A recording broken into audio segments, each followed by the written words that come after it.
अस्सलाम वालेकुम दोस्तों, मैं आपके लिए शिकार पे मबनी एक और कहानी लेके हाज़िर हुई हूँ। आसाम के आदमखोर जंगली। शिलांग की तराई में गुवाहाटी सिलीचर रोड पर दाएं हाथ पर एक बड़ा खौफनाक जंगल है। सारा साल मूसलाधार बारिशों की वजह से ये जंगल दिन बर दिन घना होता जा रहा था। इसके किनारे किनारे चंद छोटे छोटे गांव भी आबाद थे, जिनके बाशिंदों का पेशा खेतीबाड़ी और लकड़ियां काटना है। सरकारी जंगल होने के बावजूद देहात के लोगों को इसकी लकड़ियां काटने की ममानियत नहीं है। इस इलाके के लोग साल की पसमानदगी की वजह से ज़हनी और जिस्मानी तौर पे जानवर से भी बदतर नज़र आते हैं। नंग धड़ंग जिस्मों पर एक छोटी सी लंगोट बांधे, हाथ दाव की किस्म का एक हथियार लिए घूमते रहते हैं।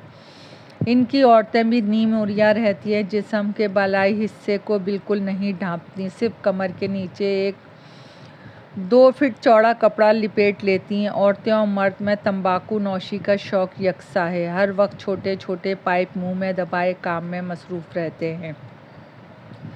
आसाम के शहरों में इनके बारे में आज भी अफवाह गरम है कि ये लोग आदमखोर हैं। अकेले दुकेले मुसाफिर को पकड़ के लूट लेते हैं और फिर उसे हलाक करके खा जाते हैं। बदकिस्मती से 1943 में मेरा शौक शिकार मुझे एक बार फिर इस इलाके में भी ले गया। वहाँ पहुँचकर मुझ पे जो बीती, इसकी याद से मेरे जिस्म के रोंगटे खड़े हो जाते हैं। अगर अल्लाह ताला की मदद शामिल हाल ना होती तो इस वक्त मैं ये दास्तान लिखने के लिए ज़िंदा ना होता, बल्कि तराई की दलदल में दफन हो चुका होता या इन इंसान नुमा दरिंदों की खुराक बन चुका होता। मैं शिलांग के एक रईस पश्चित कमांडे के नाम से अपने एक दोस्त का तारुफी रुक्का लेके गया था। डे बाबू इन दिनों अपनी ज़मीनों के दौरे पे गए हुए थे। इनके लड़के राजन कुमार डे ने मेरे दोस्त का रुक्का पढ़कर मेरी बहुत खातिर मदारत की। वो खुद भी सैर और शिकार का बहुत शौकीन था, मगर वालिद की इजाज़त के बगैर शिलांग से बाहर नहीं जा सकता था। इसके इसरार में मैं डे बाबू की वापसी तक शिलांग में ठहरने पर रजामंद हो गया। अपने 3-4 रोज़ क़याम के दौरान मैंने मुख्तलिफ लोगों से तराई के जंगलों के मुतालिक मालूमात हासिल करने की कोशिश की। हर शख्स के पास जंगल और इसके बासियों के मुतालिक सुनाने लर्ज़ाखेज़ वाक़यात का एक ज़ख़ीरा मौजूद था, लेकिन इतने लोगों में सिर्फ़ एक शख्स अबू शामा नामी ऐसा था जिसने अपने चश्मो दीद वाक़यात बयान किए। वो एक अंग्रेज़ अफसर के पास खानसामा की हैसियत से मुलाजिम था।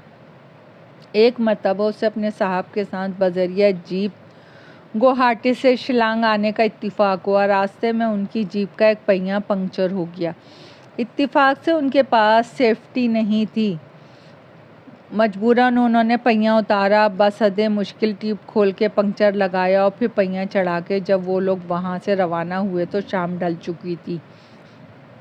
हद निगाह तक सड़क सुनसान थी। दाएं तरफ ऊंचे नीचे टीले थे और बाईं तरफ भाएं भाएं करता हुआ हौलनाक जंगल। साहब ने जीप स्टार्ट करते ही फुल स्पीड पे छोड़ दी। अभी उन्होंने 4-5 मील का फासला ही तय किया होगा कि उन्हें दूर सड़क के किनारे कुछ लोग नज़र आए, जो जीप की रोशनी देखते ही झाड़ियों में छुप गए। साहब ने अबू शामा को बंदूक संभालने का हुक्म देके जीप की रफ्तार और तेज़ कर दी, लेकिन करीब जाने पे नज़र आया कि सड़क को दरख्तों के तनों और पत्थरों से बंद कर दिया गया। साहब ने खौफज़दा होकर जीप सड़क के नीचे डाल दी और कच्चे से निकलकर ले जाने की कोशिश करने लगे। जूँ ही जीप सड़क के नीचे उतरी, जंगलियों का एक जम्मे गफ़ी नारे लगाता हुआ और शोर मचाता हुआ झाड़ियों से निकला। इन लोगों के हाथों में लंबे लंबे शिकारी नेज़े, चमकीली धार वाले दाव और कुल्हाड़ियाँ थी। उन्होंने एक साथ जीप पर हल्ला बोल दिया।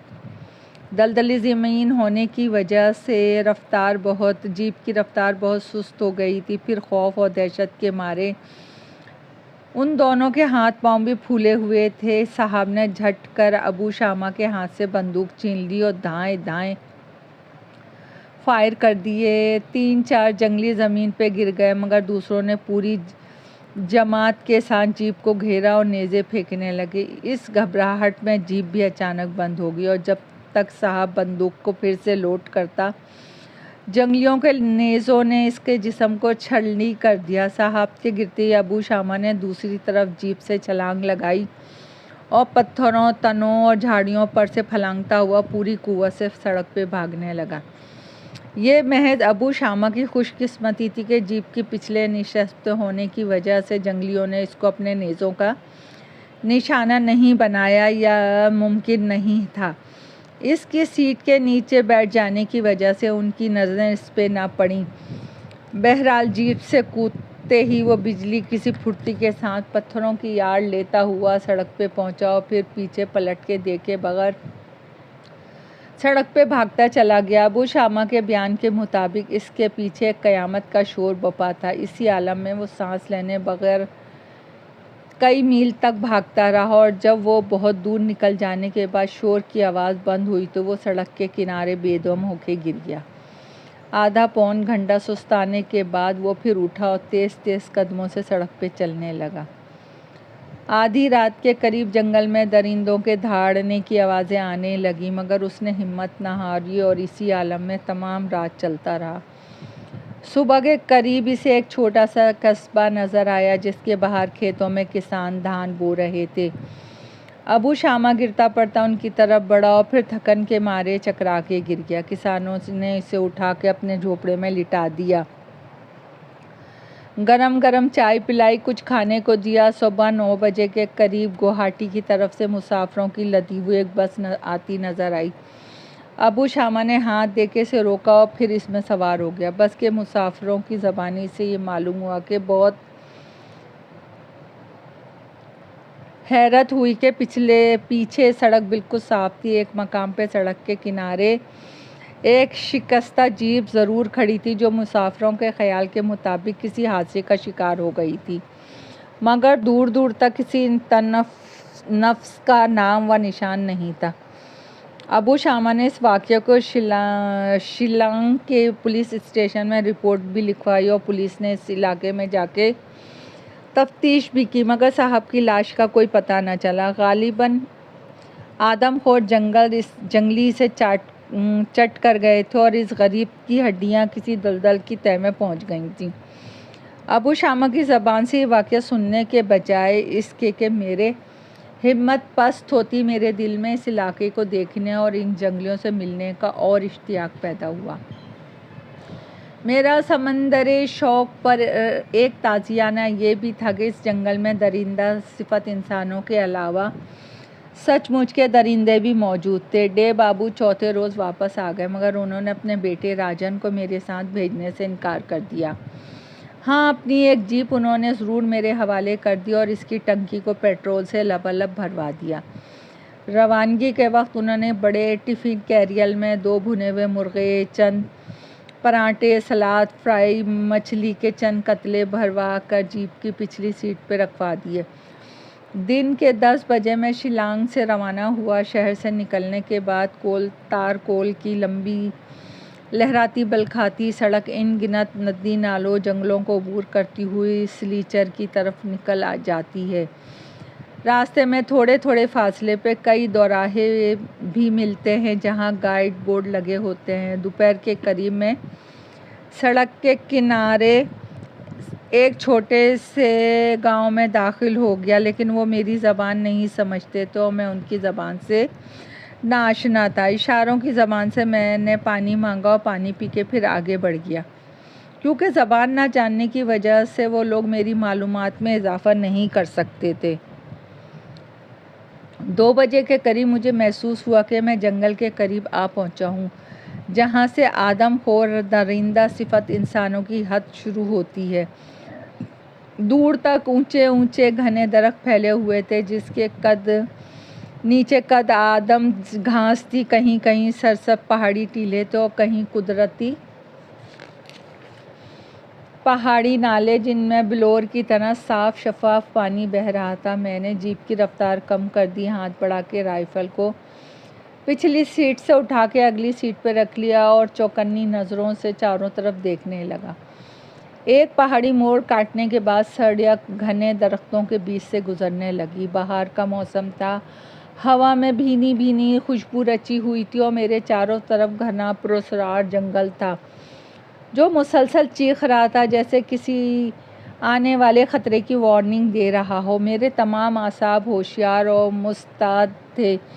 ये मेरी फितरत का तकाजा है कि ख़तरात में लज्जत महसूस करता हूँ और हमेशा आगे बढ़ के उनका इस्तकबाल करता हूँ।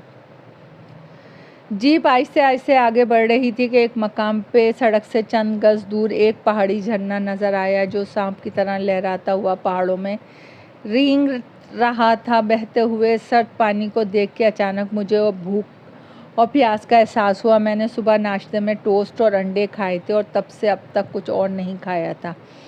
इस वक्त 3 बज रहे थे। मैंने सड़क के किनारे से जीप रोक ली और राइफ़ल और टिफ़िन कैरियर लेके पत्थरों पर फलांगता हुआ झरने के किनारे एक साफ़ सुथरी चट्टान पे पहुंचा और आराम से बैठ के खाना खाने लगा। अभी मैंने चंद ही लुक़मे खाए थे कि मुझे अपने आसपास किसी ख़तरे का एहसास हुआ। जब इंसान किसी ऐसे आलम में हो जहां इसे हर लम्हे किसी हादसे की तवक्को हो तो इसके आसाब इसकी पैरादारी करते हैं और उसे इस ख़तरे से आगाह भी कर देते हैं जो इसकी नज़रों से ओझल होता है। इसे छठी हिस्स भी कहते हैं। मुसलसल ख़तरात की ज़िंदगी बसर करते करते मेरी ये छठी हिस्स बहुत तवाना हो चुकी है। उसने बारहा ऐसे मौके पे मुझे झंझोड़ा है जब बज़ाहिर मैं बिल्कुल गाफिल होता था। एक लम्हे की देर भी मुझे मौत की आगोश में हमकिनार कर सकती थी। चुनाचे गैर शऊरी तौर पे ख़तरे की घंटी बजते ही मैंने सर घुमा के अपने दाएं बाएं देखा। बाएं टीले के ऊपर जहाँ से झरना फूट रहा था एक भारी भरकम चट्टान पर एक कदावर जवान शेर अपनी शेरनी के साथ खड़ा हुआ था। शेरनी पानी पी रही थी और शेर बड़े वक़ार से सर उठाए मेरी तरफ देख रहा था। इसकी सुर्ख खूनबार आंखों से आंखें मिलते मेरे तमाम जिस्म से लरज़ उठा। मेरे हाथ का निवाला हाथ से छूटे नीचे गिर गया और एक सकते के आलम में टकटकी लगाए इसको देखने लगा। ये चंद लम्हे जो मैंने इस आलम में गुजारे मुझे मरते दम तक याद रहेंगे। ऐसा खुद फरामोशी का आलम मुझ पर आज से पहले कभी तारी नहीं हुआ था। मेरे और उनके दरमियान बामुश्किल 7-8 गज का फासला होगा। वह दोनों ऐसे मकाम पे खड़े हुए थे कि मेरी राइफ़ल उठाने से पहले एक जस्त लगा के मुझे दबोच सकते थे, लिहाजा राइफ़ल के दस्ते तक हाथ बढ़ाने की कोशिश करना भी बेसूद था। मैं बेहिस हवा हरकत टिकटिकी लगाए शेर की तरफ देख रहा था।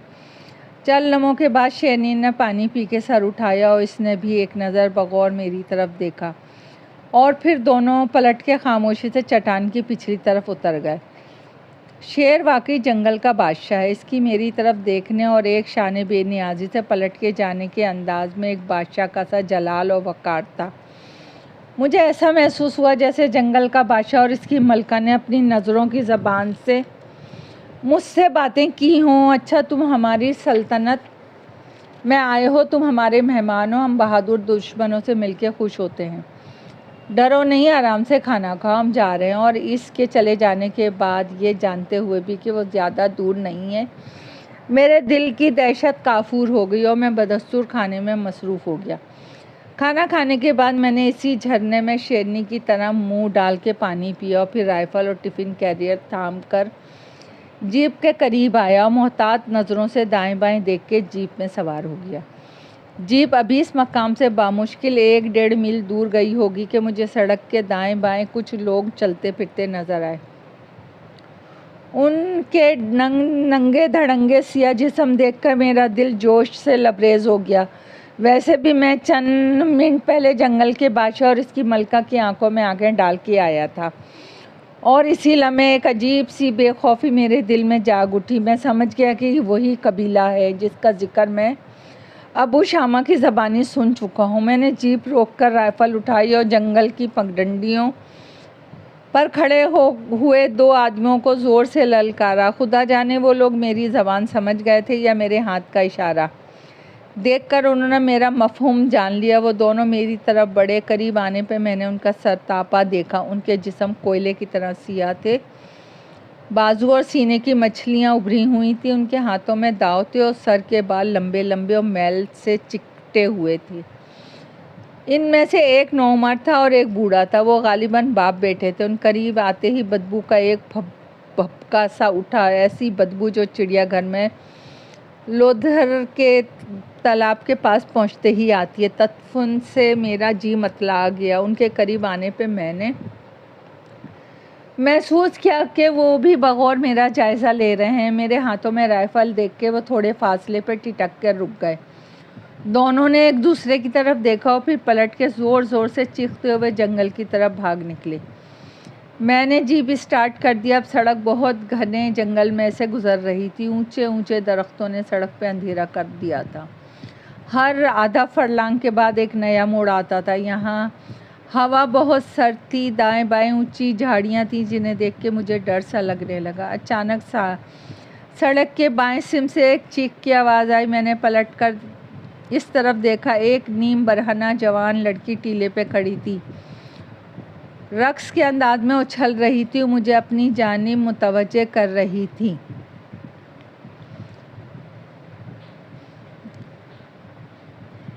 और अपना हाथ लहराने लगी। इसके पीछे से झोपड़ियों के गुंबदनुमा चोटियाँ थीं। मेरे देखते ही देखते बहुत से लोग, औरत, मर्द और बच्चे इस टीले पे जमा होने लगे। मैंने घबरा के जीप का एक्सीलेटर दबा दिया। उन्हें चीखता चिल्लाता छोड़ के आगे निकल गया। इसी लम्हे मुझे अपने पीछे ढोल के बजने की आवाज़ आई। फिर चंद लम्हों के बाद मेरे दाएं तरफ ढोल बजने लगा।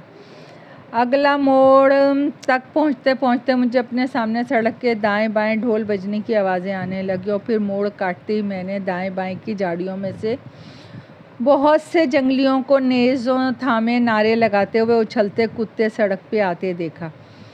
कुछ लोग दरख्त के एक बड़ा सा तना घसीट के सड़क के ऐन बीचों बीच डालने की कोशिश में मसरूफ़ थे। मेरा दिल एक बार ज़ोर से धड़का। एक लम्हे के लिए मैंने सोचा कि जीप को फुल स्पीड पर डाल के लोगों को कुचलता हुआ उन तने के सड़क किनारे तक पहुंचने से पहले निकल जाऊं, लेकिन दूसरे लम्हे ने मैंने ये इरादा तर्क कर दिया, क्योंकि उन लोगों ने चश्मो ज़न में तना सड़क पे फेंक दिया था और अब तने के पीछे मेरे सामने सड़क के दाएं बाएं खड़े हुए नेज़े लहरा रहे थे और शोर मचा रहे थे। मैंने तने से दूर जीप रोक दी, मगर इसका इंजन बंद नहीं किया। फिर राइफ़ल थाम के सीट पे खड़ा हो गया और राइफ़ल की नाल उन लोगों की तरफ घुमा के ट्रिगर पे उंगलियां रख दी। राइफ़ल देख के जंगली खामोश हो गए। चंद लम्हों तक सब नेज़े थामे मेरी जानिब घूरते रहे। फिर उनमें से एक आदमी ने इन सब में कद आवर और कवि हैकल आगे बढ़ के तने पे पाँव रखा और मेरी जानिब देखते हुए मुंह पे हाथ रखकर एक भयानक ऊंची चीख मारी। ये चीख एक ज़ख्मी दरिंदे की चीख से मुशाबे थी। मैंने राइफ़ल से इसका निशाना लिया तो वो कूद कर पीछे हट गया। मैंने राइफ़ल नीचे कर ली और पुकार के कहा, रास्ता खोल दो। सब लोग खामोशी से मेरा चेहरा देखते रहे। फिर मैंने आवाज़ लगाई, दरख्त हटा दो, रास्ता खोल दो, नहीं तो मैं फ़ायर कर दूंगा। उन्होंने ना तो कोई हरकत की, ना ही मेरी बात का जवाब दिया। मैंने राइफ़ल उठाई और एक हवाई फायर किया। फायर होते ही पीछे से किसी ने ज़ोर से मेरे सर पे कोई वज़नी चीज़ मारी और मुझे ऐसा महसूस हुआ जैसे मैं बहुत बुलंदी से ज़मीन पे गिर रहा हूँ। मेरी आंखों में अंधेरा सा छा गया। राइफ़ल मेरे हाथ से छूट के दूर जा गिरी और मैं बेहोश होकर जीप में गिर गया। होश में आने के बाद सबसे पहली आवाज़ जो मेरे कानों में आई वो ढोल की थी, जो मेरे बिल्कुल करीब बज रहा था। मैंने नकाहत से आंखें खोल के देखा तो घने दरख्तों के झुंड के दरमियान जंगलियों ने मुझे तने से बांध रखा था। मेरे चारों तरफ बेशुमार जंगली औरतें, मर्द, बच्चे जमा थे जो ढोल की ताल पर दीवानावार रक्स कर रहे थे। सामने एक बड़ी चट्टान पे वही शख्स बैठा हुआ था जिसने दरिंदे की सी चीख मारी थी। उसके गले में फूलों के हार थे और मेरी राइफ़ल इसके हाथों में थी। मेरी दाएं बाएं दो मोटे मोटे कवि हैकल जंगली उछल उछल के ढोल बजा रहे थे। चंद लम्हों तक तो मैं सूरत हाल को सही तौर पे समझने की कोशिश करता रहा। फिर मामन जैसे मेरे हवास लौट आए। मुझे अबू शामा की सुनाई हुई कहानी याद आई और दहशत के मारे मेरा तमाम जिस्म सर्द हो गया। मैंने सोचा मैंने तन्हा इस तरफ आके बड़ी हिमाकत का सबूत दिया। अब मेरा यहाँ से बच निकलना बज़ाहिर नामुमकिन था। शदीद डर से मेरा सर फट रहा था। मुझे अपनी वालदा याद आई जो मेरे इस शौक़ के शिकार के सख्त खिलाफ थी, और हर बार जब मैं घर से किसी नई मुहिम पर रवाना होता तो वो पुरनम आँखों से मेरा चेहरा तकती थी।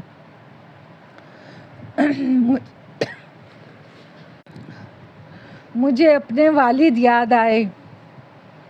तमाम दोस्तों के चेहरे एक के बाद दिखरे मेरे नज़रों के सामने रक्स करने लगे और मेरा दिल गम और अंधु में डूब गया। बहुत देर तक मैं आंखें बंद किए यही कुछ सोचता रहा। फिर आंखें खोली और सर उठा के इधर उधर देखा। जंगलियों का रक्स पूरे शबाब पर था। इनके जिस्म पसीने में शराबोर थे। मेरे देखते ही देखते सबने एक ज़ोरदार नारा लगाया और ज़मीन पे गिर गए। फिज़ा में पुरअसरार खामोशी तारी हो गई। सरदार के अलावा सब लोग अपने बाजू में सर छुपाए ज़मीन पे लेटे हुए थे। इस वक्त मेरा सरदार अपनी जगह से उठा। इसने अपने कदमों की तरफ देख हाथ बढ़ा के चमकते हुए फल का एक बड़ा दाव उठाया और धीरे धीरे कदमों से लेटे हुए जंगलियों को रौंदता मेरी तरफ बढ़ाया। खौफ की एक चीख मेरे मुंह से निकल गई। मैंने हाथ छुड़ाने की कोशिश में अपने जिस्म को झटके देने शुरू किए और फिर बाजू की पूरी ताकत से रस्सी तोड़ने की कोशिश करने लगा। सरदार अपना खौफनाक मोटी मोटी आंखों से घूरता हुआ मेरी तरफ बढ़ रहा था। मैंने एक बार फिर जोर लगा के रस्सी को खींचा। तड़ाक की आवाज़ के साथ एक हाथ की रस्सी टूट गई। सरदार मेरे करीब आ पहुंचा था। इसी लम्हे दरख्तों के झुंड से शेर के गरजने की आवाज़ आई। तमाम जंगली चौंक के उठ खड़े हुए। सरदार ने पलट के दरख्तों की तरफ देखा। शेर एक बार फिर जोर से दहाड़ा। इसकी धाड़ से ज़मीन लरसने लगी। जंगली चीखते हुए दूसरी तरफ भाग गए। सरदार भी दाव थामे उनके साथ भाग निकला। इस हड़बौंग में मैंने पलट के देखा तो मेरी आंखों के सामने जैसे बिजली सी कूद गई। वही शेर और शेरनी दरख्तों को झुंड से धाड़ते हुए निकले और भागते हुए जंगलियों पे पिल पड़े। शेरनी ने छलांग लगा के सरदार की गर्दन दबोची। उसने एक हौलनाक चीख मारी और शेरनी के भारी जिस्म के नीचे तड़पने लगा। मैंने हाथ छुड़ाने की जिद्दोजहद तर्क की और ज़िंदगी से मायूस होकर तने पे सर डाल दिया। मेरे चारों तरफ एक कयामत बरपा थी। शेर ने कई भागते हुए आदमियों को दबोचकर इसके जिस्मों के परखचे उड़ा दिए। उनकी खौफनाक चीखों, कर्राहों और दर्दनाक सिस्टियों से मुझ पे गशी का सा अलम तारी होने लगा। शेर और शेरनी के धाड़ने और गुर्राने से मुझे पर ऐसी दहशत तारी हुई कि मैं एक बार फिर बेहोशी की तारीखों में डूब गया। जब मुझे होश आया तो मेरा आधा जिस्म पानी में डूबा हुआ था। मैंने सर उठा के चारों तरफ देखा। दरख्तों की चोटियों पे धूप की किरणें थी, मगर आसमान पे काले उदे बादलों के टुकड़े तैर रहे थे। मैंने करवट लेने की कोशिश की तो मुझे महसूस हुआ कि मेरा एक हाथ बदस्तूर से बंधा हुआ है। दूसरे हाथ से रस्सी छुड़ा के मैंने अपने इस हाथ को भी आज़ाद किया और उठ खड़ा हो गया। मेरे गर्दोपेश दस्तों बदीरा लाशों के टुकड़े तैर रहे थे। मैंने अंदाज़ा लगाया कि अब सूरज तुलू हो रहा है और यहाँ रात भर बारिश होती रही। बसदे मुश्किल गिरता पड़ता, लाशों से बचता आगे बढ़ा। सामने चट्टान पे जहाँ सरदार बैठा हुआ था मेरी राइफ़ल रखी हुई थी। मैंने आगे बढ़ के राइफ़ल उठाई और फिर एक तरफ चल निकला। दिन भर जंगल में भटकने के बाद दोपहर के करीब सड़क पे जा पहुँचा।